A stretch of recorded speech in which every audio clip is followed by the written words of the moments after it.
Easyware est un éditeur de logiciels 100% français spécialisé dans la personnalisation de la relation client.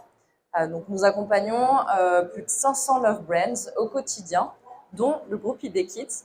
Et donc, j'ai le plaisir aujourd'hui d'être accompagnée par David Marino, directeur de la relation client du groupe ID Kids, qui va nous présenter sa stratégie. Merci Morgane. Bonjour à toutes et à tous. Donc David Marino, je suis directeur de la relation client d'ID Kids. J'aurai l'occasion de vous présenter le groupe ID Kids. Donc j'ai 25 ans maintenant de relation client. Le temps passe trop vite, mais c'est un métier tellement passionnant. J'ai travaillé dans le domaine de l'outsourcing puisque j'ai occupé des postes assez classiques de production, de direction de site. Donc au plus près du contact sur le terrain, aussi bien en offshore, en nearshore et aussi en France. Et ensuite, comme c'était toujours super sympa de voir de l'autre côté de la barrière ce qui s'y passe quand on travaille avec des clients, et donc j'ai été directeur de relations clients de plusieurs marques pendant de nombreuses années. Et aujourd'hui, j'ai vraiment la chance de pouvoir exprimer toute l'obsession client et vraiment tout ce qui est digitalisation, Figital, puisque le groupe ID Kids, c'est aussi bien de la relation client à distance, mais c'est des magasins. Et maintenant, depuis 2 ans, où je suis rentré comme consultant pour écrire toute la stratégie de relation client. Et ensuite, on m'a proposé vraiment de la déployer. Ça, c'est sympa. Quand vous écrivez quelque chose, vous pouvez le déployer. Et en plus, je vais pouvoir partager avec vous aujourd'hui les premiers résultats, en tout cas, de cette stratégie. Merci David. Donc en effet, multiplication des outils, processus complexes, données dispersées dans différents outils, procédures différentes selon les marques, il est souvent difficile d'assurer une relation client unifiée dans un contexte multimarque tout en respectant la singularité des marques. Alors, défi relevé Oui. par David Marino qui va nous expliquer comment être efficace face aux clients quand rien n'est simple. Ah oui, rien n'est simple. Dans un premier temps, David, est-ce que tu peux nous présenter le groupe ID Kids? Oui, le groupe ID Kids, en fait, c'est un groupe qui s'est créé en 1996. Tout au départ, c'est 2 fondateurs, donc Jean Duforest et Jean-Luc Soufflet, qui ont racheté en fait Camailleux Enfants. Et en l'an 2000, enfin en 2000, création de la société OKID. Ensuite, le groupe a fait plusieurs rachats. Rachat de Jacadi, rachat de Fnac Éveil et Jeux qui est devenu par la suite Oxybul, rachat du groupe ID Kids, donc avec les marques Catimini, Absorba, Z, Shippy. Et en fait, c'est là où commence l'histoire de la complexité, puisque à partir du moment où vous rachetez plusieurs groupes, ces groupes ont leur propre service client, ont leur propre organisation, propre process, propres données. Enfin, peut-être que certains d'entre vous, ça leur parle. Et aujourd'hui, du coup, ça a été le cœur, entre guillemets, de ce travail, dans le sens où le groupe ID Kids, aujourd'hui, c'est près de 6000 collaborateurs, c'est 18 marques propres pour 250 marques vendues, et nous sommes 6000 personnes réparties dans les sites en France, mais également à l'étranger. C'est à peu près 1300 magasins, 600 magasins en France, 600 magasins à l'étranger. On a à peu près 3 millions de clients. Il faut savoir qu'aujourd'hui, on est très implanté en France, bien sûr, mais on est également implanté dans beaucoup de pays d'Europe. On se développe régulièrement dans des pays comme l'Allemagne, la Suisse, l'Italie. Et en même temps, on travaille aussi énormément sur le Moyen-Orient, puisqu'en fait, on est très sollicité par des franchisés. Et en fait, la croissance du groupe, pourtant, nous sommes dans le domaine du retail, du textile. C'est un domaine un peu difficile, mais clairement, notre progression, elle est constante. Et le domaine de l'enfant fait toujours rêver. Donc, et c'est d'ailleurs un plaisir de travailler dans ce groupe. Donc, on a vu plus de 250 marques, une présence à l'international. Par où commencer? Oui. Peux-tu nous expliquer un petit peu les premiers objectifs que tu t'es fixés? Alors, en fait, je m'étais fixé 4 grands objectifs. Alors, les choses évoluent après avec le temps, parce que ce qu'on s'écrit, ce qu'on a envie après un état des lieux. Et le premier des objectifs, et je me suis rendu compte que, d'ailleurs assez rapidement, par le rachat de différentes entreprises, on est quand même arrivé à près de 40 outils différents, avec une dispersion de l'information éparpillée, selon que ce soit de la partie fidélité, que ce soit de la partie customer. Et donc, comment relever ce défi de se dire, sachant que nous n'avons pas d'outils de CRM, donc là aussi, comment on fait? Et en fait, vous verrez, je vais vous détailler un peu une petite méthodologie qui n'a rien de compliqué, mais qui est super rapide à déployer, qui est très efficace pour justement ne pas remplacer 40 outils, mais surtout centraliser la donnée pour la pousser après auprès des collaborateurs et pour pouvoir répondre efficacement aux clients. Donc, la première des choses, c'est comment je peux centraliser l'information et la rendre accessible très facilement pour les collaborateurs quand ils ont un contact client. Alors, le grand défi aussi, c'est la réduction des taux de contact. Malheureusement, la relation client peut être perçue par moments comme un centre de coût, sauf que je dis toujours avec beaucoup de, de simplicité, ce n'est pas un centre de coût. C'est-à-dire qu'on est la résultante par moment de peut-être des dysfonctionnements, des outils différents, des projets qui ne se finalisent pas toujours très bien. Et en fait, le taux de contact, pour moi, a été le premier point de départ aussi pour expliquer dans la stratégie de l'entreprise que c'est un vrai enjeu. Quand on est à 29% de taux de contact, c'est-à-dire en gros sur 100 commandes web, il y a 29 clients qui nous contactent, à partir de là, il y a un grand chantier à mener. Vous verrez les résultats ensuite par rapport à tout ce qu'on a pu déployer. Aujourd'hui, on est assez content de notre taux de contact. Alors, première des démarches, au-delà de la centralisation de l'information, de la maîtrise du taux de contact, c'est la qualité délivrée. Il ne peut pas y avoir de fidélisation, de loyauté des clients à partir du moment où nous ne prenons pas en main la notion de satisfaction client pour rendre vraiment le groupe customer-centrique. C'est important parce qu'on est vraiment un groupe qui est basé sur le produit principalement. Et là aussi, c'est important que le groupe ait bien intégré la notion de customer-centrique, c'est-à-dire que je sois à n'importe quel poste de l'entreprise, je dois comprendre, je dois savoir quel impact j'ai aussi sur mes actions pour pouvoir, je parle trop, c'est ça? Non, mais... pour pouvoir clairement délivrer aussi bien, parce qu'on est omnicanal bien sûr, une qualité à distance, mais une qualité aussi en magasin. Pardon. Et enfin, une fois qu'on a travaillé tous ces sujets, c'est de se dire, eh ben maintenant on va créer notre service client unifié, parce qu'il y a 4 services clients, en fait, enfin, il y avait 4 services clients. Il y a un petit problème avec la... Donc 4 services clients qui se regroupent en unifié, et je vous parlerai aussi de comment on a regroupé. Mais en fait, ce qu'il faut que vous ayez bien en tête, c'est que la stratégie de la relation client, elle s'est intégrée complètement dans un écosystème. Et je vous partagerai également notre écosystème et comment nous avons fait évoluer notre écosystème et intégrer le service client unifié au sein de l'écosystème. Effectivement, donc EasyWare, on accompagne le groupe ID Kids depuis plus de 3 ans maintenant. Donc on l'a vu, hein, ID Kids évolue dans un contexte multimarque, mais aussi multi-pays. Donc pour les accompagner au mieux, la solution EasyWare propose une fonctionnalité de détection de langue et de traduction des demandes pour permettre aux conseillers de répondre dans plus de 9 langues, en l'occurrence pour ID Kids.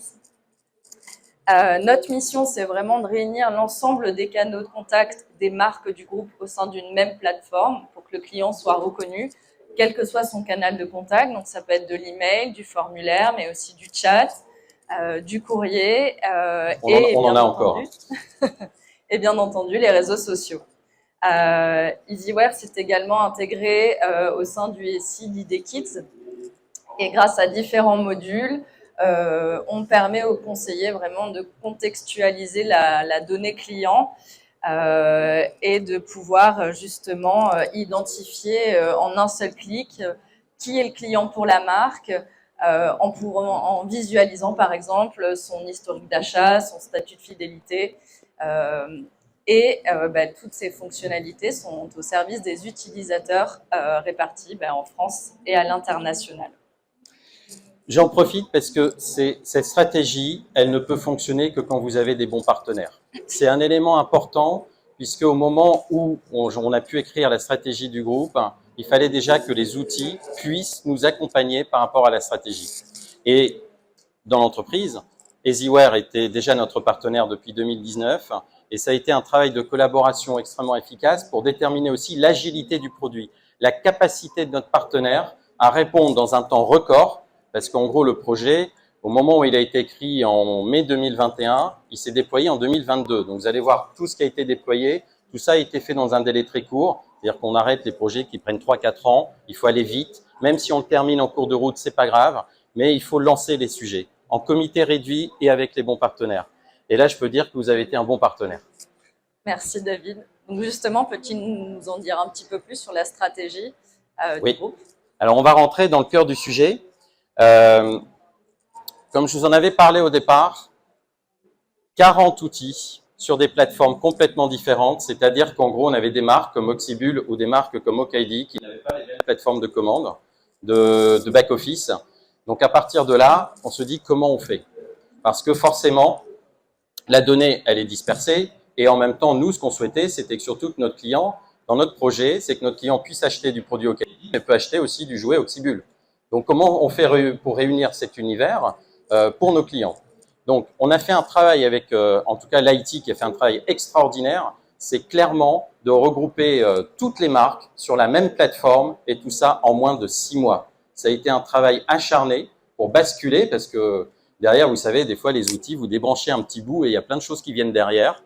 Donc, ça a été un travail minutieux et en tout cas, ce projet a bien fonctionné. Donc, les marques Oxybul, Catimini, Absorba, en à peu près 6 mois, ont basculé sur la même plateforme que la marque OKID.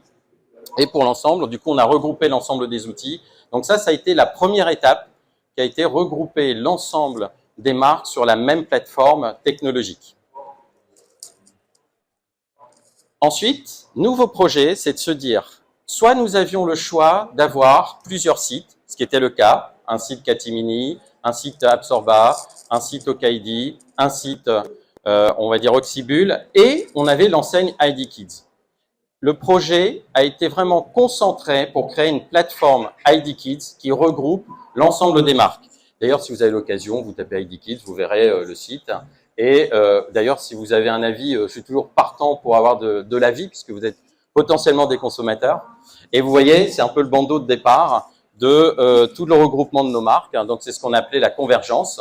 Donc là aussi, c'est l'arrêt des sites autonomes par marque pour les regrouper sur l'ensemble du site ID Kids avec un objectif principal, c'est de créer vraiment un univers de l'enfant, des marques textiles, du jouet, développement de la puériculture avec de l'affiliation, développement également, je le dis un peu à l'avance, je ne devrais peut-être pas, mais bientôt une très belle marketplace, et puis peut-être aussi de la vente de meubles. Voilà, donc tout ce qui est en fait l'univers de l'enfant, parce que quand on est des jeunes parents, ben, on a besoin aussi d'avoir un endroit pour qu'on puisse faire ses courses, ses achats avec du conseil, de l'accompagnement et un bon service client. Alors, l'apéisation, qu'est-ce donc du service client? Une fois qu'on avait nos chers 40 outils, vous imaginez bien que l'idée, c'était pas de tout débrancher et comment on fait. Et ça coûte en plus, évidemment, les budgets sont toujours serrés, c'est compliqué. Donc, comment on fait? Et en fait, j'ai travaillé sur les principaux motifs de contact. On les connaît, livraison, programme de fidélité, retour, remboursement, enfin voilà, tout ce que vous connaissez, j'imagine aussi. Et de là, je me suis dit, avec l'équipe IT, qu'est-ce qu'on peut faire de simple, rapide, efficace, pour que l'ensemble des données clients, par motif de contact, soient directement intégrées dans EasyWare. Ah, EasyWare n'est pas un outil de CRM, quoique son origine était un peu CRM quand même. Et c'est notre outil de gestion de relations clients, où on traite, entre guillemets, nos problématiques clients. Et nous avons mis en place tout un groupe de travail, là aussi, très réduit en effectif, AMOA, MOE, métier, chef de projet métier. Vous verrez aussi dans l'organisation du service client, il y a des chefs de projet métier. Ça c'est important d'intégrer de l'IT aussi au niveau du service client. Et pour le coup, on a développé plusieurs API. API sur la partie fidélité, customer, c'est-à-dire en gros, le conseiller via son écran EasyWare, il a une question concernant le programme de fidélité, il va cliquer sur un petit bouton, toute l'information 360 de tout le programme de fidélité est intégrée directement dans l'écran EasyWare, son historique, ses points, etc. Ensuite, sur la partie livraison, nous avons mis en place un outil de tracking colis ShipUp qui, en même temps, ShipUp est intégré par l'extension Google directement dans EasyWare. Ce qui veut dire que quand j'ai une réclamation concernant les livraisons, tout de suite, j'ai toute l'information et la traçabilité sur la livraison. On a beaucoup d'API qui sont en cours de déploiement. Ce qui est d'ailleurs assez sympa, c'est que d'abord, c'était un projet de relation client. Maintenant, c'est un projet d'entreprise. Et donc, mes prochaines API, qui sont en cours de déploiement, historique d'achat, produits, fournisseurs pour le SAV. En fait, tout l'univers de la relation client sera intégré dans EasyWare. Et bien sûr, avec les collaborateurs, puisque c'est eux qui ont dessiné aussi ce qu'ils attendaient comme information sur leur écran. Ça va, je parle pas trop là? Non, non, pas du tout. Alors justement, il y avait un petit schéma, juste un petit peu, enfin on va le voir là. Alors voilà, vous voyez, c'est un peu le petit côté où on a tous les outils. Il y en a 40 hein, à la base, donc je ne les ai pas tous mis. Il n'y en a qu'un seul pour l'instant que j'ai pas réussi à négocier, mais que j'espère bientôt, c'est Miracle, de pouvoir l'intégrer directement dans EasyWare.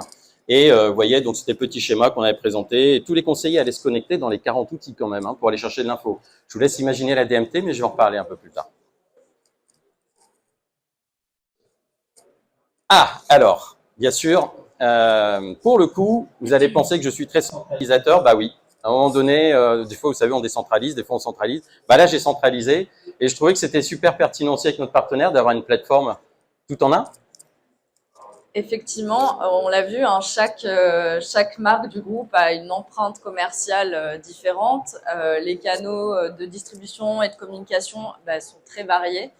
Et du coup, EasyWare permet justement la centralisation de toutes ces données pour pouvoir assurer une stratégie de relation client transverse, cohérente et efficace, et surtout omnicanal. Et pour pouvoir, je l'ai dit, reconnaître le client, quel que soit son canal de contact, et surtout assurer une flexibilité aussi aux marques.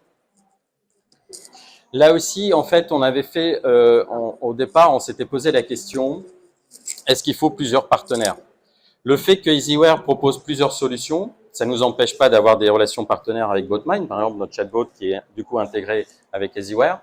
Et en même temps, aujourd'hui, on a assez de flexibilité, déjà pour la France, puisque la France est un peu bêta-testeur, on va dire, sur la partie regroupement d'ensemble des actions clients omnicanaux directement dans EasyWare. Les prochaines étapes, c'est tous les pays, clairement, puisque l'ensemble des services clients sont centralisés en France, mais pour les différents pays. Et pour l'instant, nos partenaires ne sont pas encore équipés d'EasyWare.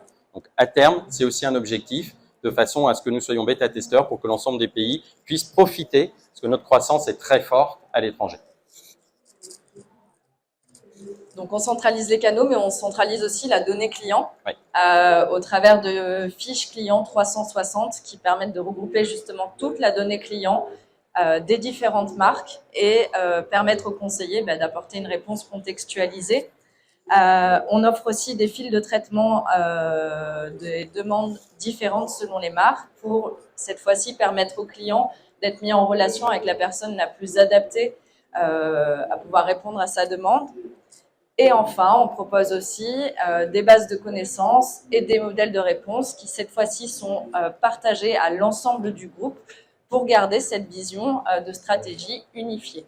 Je me permets une petite remarque, c'est base de connaissances. J'étais là aussi parti sur un projet au départ d'avoir un super outil de base de connaissances. Et en fait, on ne connaît jamais assez bien les possibilités qu'on peut avoir dans les solutions. Et en fait, je me suis rendu compte en étant sur le terrain avec les conseillers qu'en fait, on a créé des motifs de contact dans EasyWare. Ces motifs de contact, en fait, il faut du coup l'historiser le motif de contact. Et le fait d'historiser le motif de contact, il y a un petit bouton qui était caché. Que quand on clique dessus, en fait, on a tous les schémas décisionnels qu'on intègre, hein, puisque c'est nous qui le travaillons, qu'on intègre directement par rapport au motif de contact. Donc là, on est en train de le déployer. Nos premières estimations de gain de temps et d'efficacité, c'est à peu près 30 secondes de gagné par contact. C'est 30 secondes qu'on peut mieux écouter son client et surtout apporter la bonne réponse parce qu'on connaît le schéma de ce qui se passe. C'est-à-dire qu'en gros, je ne fais pas qu'une simple réponse, mais le conseiller comprend tout ce qui se passe à chaque fois qu'il prend une décision et l'impact que la décision peut avoir. Alors bon, maintenant il est temps de regrouper quand même un peu les services clients puisque l'idée quand même, c'était une fois qu'on a fait tout ce travail en amont, hein, préparer, migration au niveau des outils, convergence des marques, APIisation du service client. Et donc maintenant on regroupe l'ensemble des services clients. L'état des lieux n'était pas si simple parce qu'on pourrait dire tiens on regroupe, on fusionne et puis c'est fait. Bah non, parce qu'en même temps ces services clients appartenaient à des marques et il faut négocier.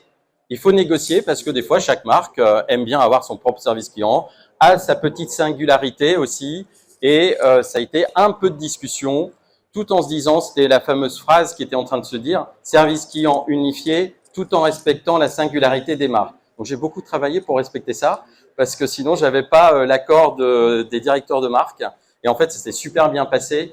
Il y a quand même un élément extrêmement important, c'est que j'ai la chance aussi d'être rattaché au directeur général. Et en même temps, le directeur général est le directeur de la transfo de l'entreprise.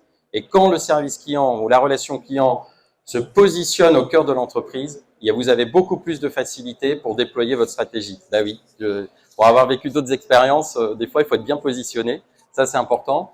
Et du coup, à partir de là, au moment où les marques étaient OK, il a fallu, alors après, travailler des équipes qui ne travaillaient pas ensemble, qui avaient chacune de très bonnes pratiques, mais ils ne les mettaient pas ensemble. Et donc, on a construit avec les équipes toute la feuille de route, tous les objectifs.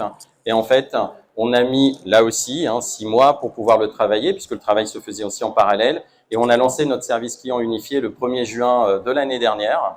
Et je vous montrerai aussi les premiers résultats. J'ai la chance d'avoir une super équipe aujourd'hui qui, en plus, je ne les ai pas déconnectés de leur marque d'origine. Donc, ils sont représentants de la relation client dans les comités marketing, à différents endroits. Je vous en parlerai à un moment donné, justement pour qu'ils soient toujours au cœur des décisions, que ce soit marketing, digital, IT, supply. Donc, à chaque fois, ils sont intégrés dans les projets. Alors, on a regroupé les services. Maintenant, ce qui était important aussi, c'est de bien définir les fonctions de chacune des personnes de l'équipe. Les fonctions, c'est les équipes internes à IDKids. C'est pas une très grande équipe. Il n'y a pas besoin d'avoir une armée mexicaine. Il faut juste des gens passionnés, engagés et qui connaissent bien leur métier. Donc, on a travaillé plusieurs types de postes pour justement être au cœur total de la stratégie de l'entreprise. Ils ont pas de rôle et d'importance prioritaire. Ils ont tous un enjeu majeur dans le positionnement.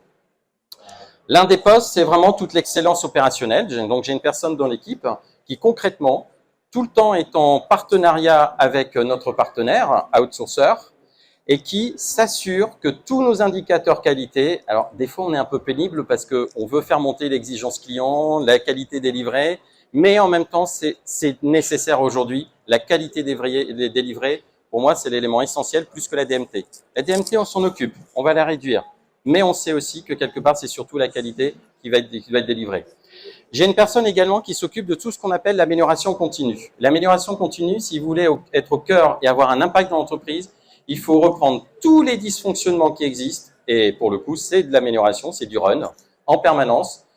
Sur l'année dernière, on a traité au niveau de l'équipe interne plus de 400 incidents et problématiques majeures, et c'est l'équipe qui remonte, qui fait des études, des analyses sur l'impact client, qui travaille avec les équipes IT de façon à trouver des correctifs et des améliorations. Donc là encore, c'est nous passons de l'aval à l'amont, puisque l'idée quand même, c'est que prenez en compte la voix du client, prenez en compte les dysfonctionnements, voyez l'impact financier de ces dysfonctionnements et regardez pour les prochains projets comment on peut anticiper la problématique client. Le troisième, c'est un pôle d'excellence client. La satisfaction client était très décentralisée, c'est-à-dire les magasins de la satisfaction, la distance aussi, bien sûr. Et donc, j'ai créé un pôle d'une personne qui se charge de challenger tous les jours, à chaque moment, toute la satisfaction client. Les verbatims, regrouper tout ce qui est plan d'action, les notes de satisfaction, définir les bonnes notes et les mauvaises notes. Bah oui, des fois, ça peut être un peu scolaire, mais c'est nécessaire, de façon à ce que l'entreprise soit constamment customer-centrique. Et donc, je vais présenter les résultats systématiquement en CODIR pour sensibiliser chaque fois les dirigeants de l'entreprise en disant « si le client me dit ça, il a forcément raison ». Donc, si on veut améliorer notre délai de livraison, améliorons notre délai de livraison par rapport à sa perception à lui. Pour vous donner un exemple très concret, aujourd'hui, même si on est dans la promesse de livraison, j'ai un de mes principaux motifs de contact, c'est j'ai quand même envie d'avoir une réponse, même si je suis toujours dans la promesse de livraison. Donc, il y a une montée d'exigence des clients qui est extrêmement importante. Donc, tout ça doit être animé en permanence, tout le temps dans l'entreprise. Le quatrième point, le nerf de la guerre, formation, qualité, accompagnement des collaborateurs internes, externes. On fait aussi de la formation interne dans l'entreprise pour montrer à chaque fois, parce qu'en fait, on accompagne les projets, on crée également tous les process, on fait la VSR après le déploiement des projets, et on va justement communiquer les besoins de formation dans les équipes, les besoins de formation éventuellement aussi de formation continue, initiale, et surtout la qualité. Ça, c'est un élément très important. Et enfin, tout ce qui doit se déployer doit se mesurer. Alors partout, je mets des chiffres parce que j'ai besoin de tout mesurer. Et le fait de pouvoir mesurer, j'ai une personne dans l'équipe aussi qui mesure toutes nos actions, un ROI systématique sur tout ce que nous déployons. Et en même temps, cette personne, elle a aussi un rôle de chef de projet métier pour être complètement intégrée en amont des projets, dans tous les projets de l'entreprise. Vous vous souvenez, tout à l'heure, je vous parlais aussi d'être attaché au DG, mais directeur de la transfo. En même temps, j'ai un double titre puisque je suis directeur de la relation client et directeur de projet transfo, ce qui fait que pour le coup, là aussi, ça aide. Donc, être un peu hybride, je râlais au début, maintenant je suis content. Et tout ça. Voilà, pour arriver à un service client unifié groupe, on a déployé en juin. Et alors, la bataille, enfin, elle est gagnée parce qu'on n'est plus en aval. On est en aval, toujours, quand même, quelque part, mais on est en amont. Et ça fait toute la différence. C'est-à-dire que quand on vous appelle pour vous dire « tu peux nous donner ton avis », ça fait plaisir. C'est tout bête, mais on existe. Ça va, je suis dans le timing. On est parfait. Donc l'alignement des stratégies de relations clients de chaque marque a permis de gagner en performance, gagner en productivité. Et on va vous présenter du coup les premiers résultats. Donc c'est le bilan de l'année 2022. C'est les bilans qu'EasyWare m'a communiqué, donc je ne peux pas tricher. Donc voilà, EasyWare permet aussi de piloter l'activité et la performance du service client et d'extraire justement les données que je vais vous présenter. Donc plus 3% de taux de once and done. Alors, en gros, on est à 89% concrètement. C'est-à-dire qu'aujourd'hui, quand un client nous contacte, 89% des demandes clients sont traitées en une fois. Moins 18% de DMT. Oui, la DMT, alors pour notre partenaire, c'est sûr que pour lui, c'est important pour son compte d'exploitation. Et moi, c'est surtout le fait que, entre guillemets, moi, je veux qu'on passe plus de temps à traiter les clients. Si on peut baisser la DMT, c'est très bien, mais c'était pas mon objectif majeur. Par contre, économiquement, c'est quand même un gain, mais c'est de se dire comment aussi cette DMT elle est adaptée. C'est-à-dire que, en fait, on avait une question au départ, qui était une question qui regroupait un peu NPS et satisfaction client. J'ai redécoupé en 5 questions. Ces 5 questions, plutôt que d'attendre de les envoyer à 24 heures, je les ai envoyées à chaud, parce que je voulais avoir exactement, en tout cas, le retour client. Le retour client, et je suis passé de 5% de retour à presque 20% de retour à chaud des clients. Donc ça, on voit bien que du coup, s'ils ont tout de suite envie de répondre. Et le deuxième point, c'est que du coup, ma DMT, elle est adaptée par rapport à la satisfaction client que je me suis fixé en objectif. Donc mes moins 18%, en gros, je suis passé de 380 secondes à 320 secondes, 310. Et vous voyez, en fait, on peut tout à fait baisser sa DMT et augmenter sa satisfaction client. Et en plus, ça me permet de répondre aussi, c'est comment augmenter la satisfaction client en réduisant les coûts. Le plus beau résultat, c'est moins 84% sur le délai de prise en charge des demandes. On l'a vu, ça s'est rendu possible grâce au fil de traitement, à la possibilité de paramétrer aussi des pôles de compétences dans la solution et le fait que le client arrive directement dans le service de la personne le plus adapté pour lui répondre.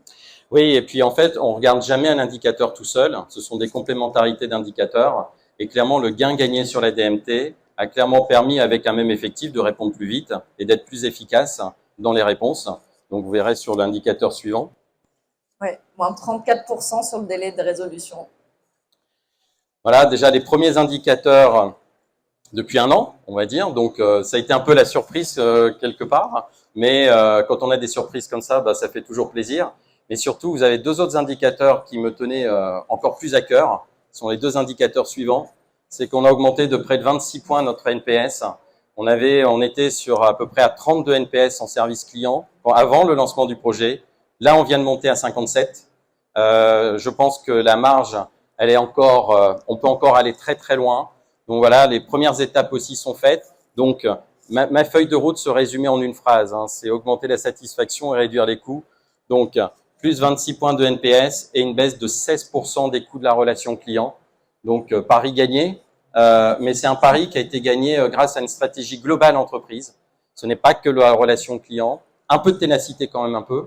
Et de l'autre côté, avoir peu de monde, des personnes, des équipes métiers de l'entreprise hyper engagées, un projet, une conviction et un codir qui vous suit.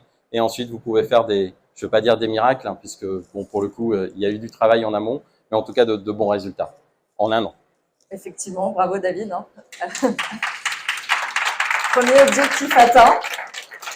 Maintenant, quels sont tes prochains chantiers? Quelle est la suite? Alors bon, l'idée c'est que c'est bien. Maintenant, il faut capitaliser un peu. Et je voulais répondre à cette fameuse question du centre de coût. Donc ça y est, ça c'est fait. Maintenant, c'est comment la relation client développe de la valeur ajoutée et créateur de richesse. Donc le point important aujourd'hui, c'est qu'on va pas tarder, on va pas tarder à lancer aussi des POC sur tout ce qui est vente à distance, en accompagnant le site, mais également des idées et des réflexions sur le fait que les vendeurs magasins puissent également vendre sur le site. C'est les meilleurs vendeurs de toute façon, parce qu'ils sont clairement en magasin, ils connaissent les produits, les clients ont confiance dans les vendeurs magasins, donc demain, ils pourront directement en magasin pouvoir traiter des demandes de clients, du conseil et de la vente, surtout sur des produits de puériculture. Parce que pour le coup, il y a toujours beaucoup de questions sur la puériculture. Développer la plateforme omnicanal, c'est continuer à regarder ce qui se passe sur le marché, intégrer de nouveaux canaux de communication. Je fais quand même très attention sur l'intégration des canaux de communication, parce qu'on voit bien qu'à chaque fois qu'on intègre un canal de communication, il ne cannibalise pas d'autres. Donc potentiellement, ça engendre plus de contacts. Donc là, c'est comment j'adapte en fait les canaux par rapport au profil de mes clients, puisque là, on a un gros chantier sur la segmentation client et clairement, selon le profil des clients, certains préfèrent le téléphone, d'autres préfèrent les réseaux sociaux, préfèrent le chat, sachant que bien entendu, je mesure mon degré de satisfaction client par canaux de communication. Et aujourd'hui, clairement, le téléphone reste le meilleur taux de satisfaction, en tout cas de réponse à apporter. Je crois que les chatbots doivent encore un petit peu évoluer parce que c'est pas encore tout à fait ça. Mais après, on parlera d'intelligence artificielle. Mais sur le principe aujourd'hui, voilà, l'omnicanalité. Je vais aller un petit peu plus loin parce que c'était un peu le dernier point sur la relation client omnicanal à son maximum. C'est déjà deux choses. La première, c'est continuer le rapprochement du phygital entre les magasins et leur relation client à distance, parce que clairement, le client choisit et c'est lui qui est décideur de là où il veut, mais il doit avoir les mêmes services. Et ensuite, c'est pas parce que vous répondez par mail qu'on doit vous répondre par mail. Faut peut-être imaginer des réponses en messages vocaux, faut peut-être imaginer d'autres choses. Moi, je m'inspire aussi beaucoup de mes enfants parce qu'à chaque fois, ils me trouvent ringard quand je parle de mail. Donc, pour le coup, c'est aussi une source d'inspiration pour se dire, voilà, demain, il faut peut-être que je fasse évoluer un peu nos canaux de communication et les réponses qu'on apporte à nos canaux de communication. Simplifier les parcours, c'est un combat de tous les jours. Parce que c'est ce que je disais tout à l'heure, quand dans les entreprises, vous avez des projets, les gens déploient les projets, se disent, j'ai réussi ma feuille de route. Sauf qu'il faut toujours intégrer la notion de parcours client. Et ça, c'est important parce que pour le coup, on gagnera du temps à terme et c'est surtout qu'il faut réduire l'effort client. Un client, quand il a un effort à faire, il zappe, il va ailleurs. Donc, comment je fais pour le garder? Il faut que je sois hyper simple, hyper efficace et rapide. Et je crois beaucoup à développer l'AI, pas pour remplacer l'humain, ça je n'y crois pas. Par contre, on le sait aussi que dans nos motifs de contact, il y a beaucoup de choses, en tout cas aujourd'hui, qui sont possibles à pouvoir digitaliser. Beaucoup parleront de ChatGPT. J'ai un spécialiste dans l'entreprise qui m'en parle tous les jours. Donc, on verra ce que ça va donner. Mais ça veut dire aussi que notre métier est en perpétuel mouvement. Et le fait d'être en perpétuel mouvement, ça doit nous obliger. Et j'ai souvent une phrase, c'est de se dire, attention, l'expertise peut être notre pire ennemi. Donc, à un moment donné, cherchons de meilleures solutions, cherchons de nouvelles solutions. Mais en même temps, attention, parce que l'humain et nos clients nous disent, moi, j'ai quand même envie d'un contact avec un humain. Parce que c'est important. D'ailleurs, nos magasins, c'est eux qui, aujourd'hui aussi, clairement, permettent nos résultats et nos objectifs. On les avait pensés morts à un moment donné. C'est pas vrai. Le Phygital fonctionne très bien. C'est une vraie complémentarité. Donc, voilà. Intelligence, oui, mais restons humains. Je crois que j'ai dit pas mal de choses déjà. Merci beaucoup, David Marino, directeur de la relation client à Edikit. Merci